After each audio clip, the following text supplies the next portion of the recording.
वधिया रेसिपी। इहदे च डबल देगा ने, दो देगा ने, टोटल तकरीबन 4 ने। इहदे विच हैगा जे कोरमा मसाला, जे पीसा धनिया है, हल्दी है, जवैन है, साबत जीरा है, साबत काली मिर्च है, लाल मिर्च है, नमक है, छोटी इलाची जी। 4 देगा ने डबल टाइम थोड़े दिवां तो कवर करन डे कि ताकि 7 बजे पूरा क्लीयर हो जाए। लाओ चुल्हियां च लकड़ा, 2 इहदे च ने, 2 उहदे च ने। चलो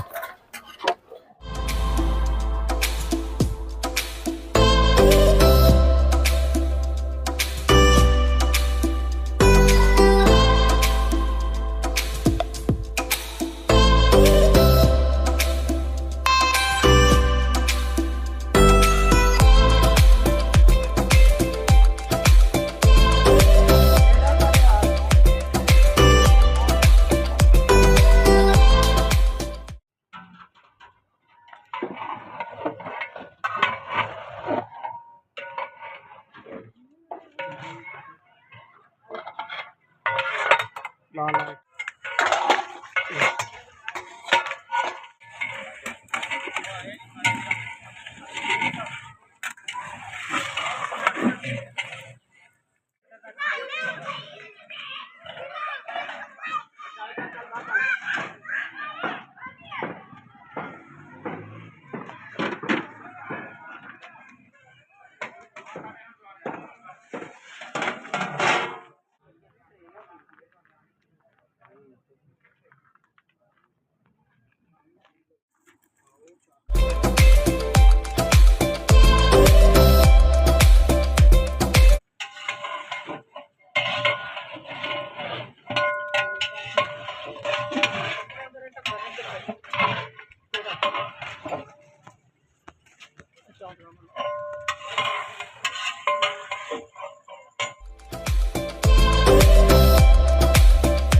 लो वीर जी, 3 देगा तैयार हो गई ने चिकन कोरमे दियाँ। चौथी देग उत्ते चली गई। इस तो बाद राइस आए दा थले, और 4 देगा चल रही ने बीफ दियाँ।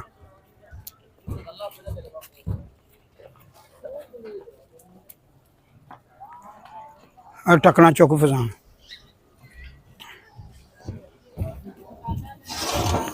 चुक चुक चुक।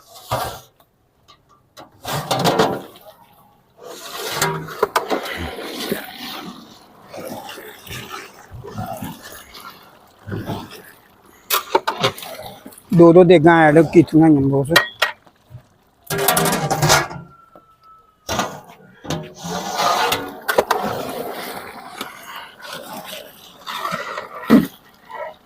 अग ना तेज करो। नशेगी गाजर के हलवे च जानी ड्राई फ्रूट ते बॉयल अंडे। है वीर जी, गाजर का हलवा है।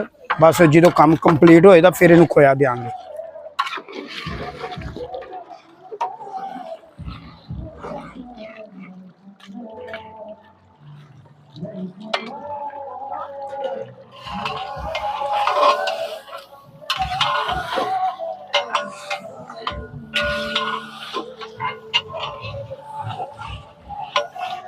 परफेक्ट टाइम से 4 देगा कंप्लीट ने चिकन दियाँ। 4 देगा एग राइस प्लेन, 2 देगा एग राइस प्लेन चावल स्टार्ट हो गए। चढ़ गई एग राइस। 4 देगा, 4 देगा भी बस कंप्लीट ही ने काम से जाना 10-15 मिनट। हूँ मैं मसाला लगा, उदों इस गलों नहीं इस्तेमाल किया कि इन्हें कलर तेज कर देना।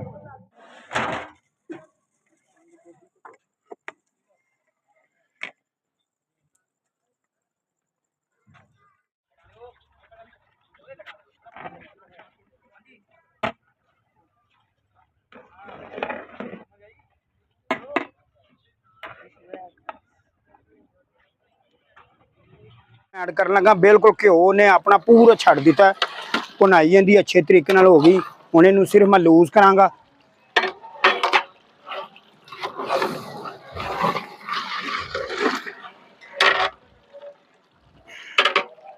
इधर आइयो।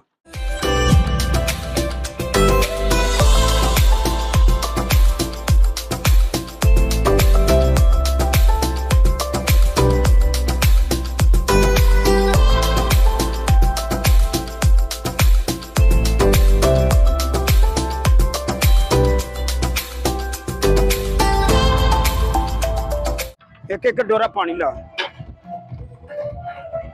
हम तो चला गया। 2 देगा ए भी चलियां लाओ लाओ लाओ।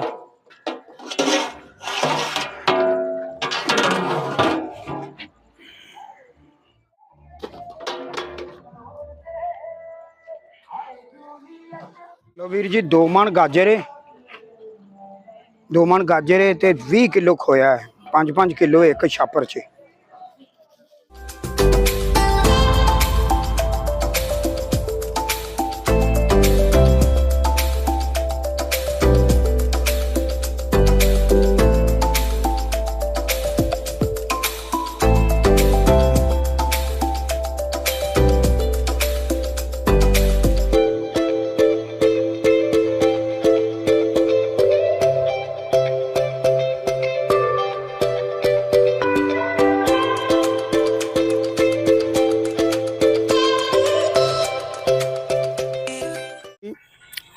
इस्तेमाल करने ने गाजर के हलवे च, कौरमे च 8 देगा च, 2 देगा एग राइस उन्होंने च, गाजर का हलवा 2 मन, दोवें चीज़ा गाजर के हलवे च ऐड होंदियां।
बॉस जी ਉਹਦਾ कलर दे लो ब्राउन और सेम कलर जे 4 देगां दा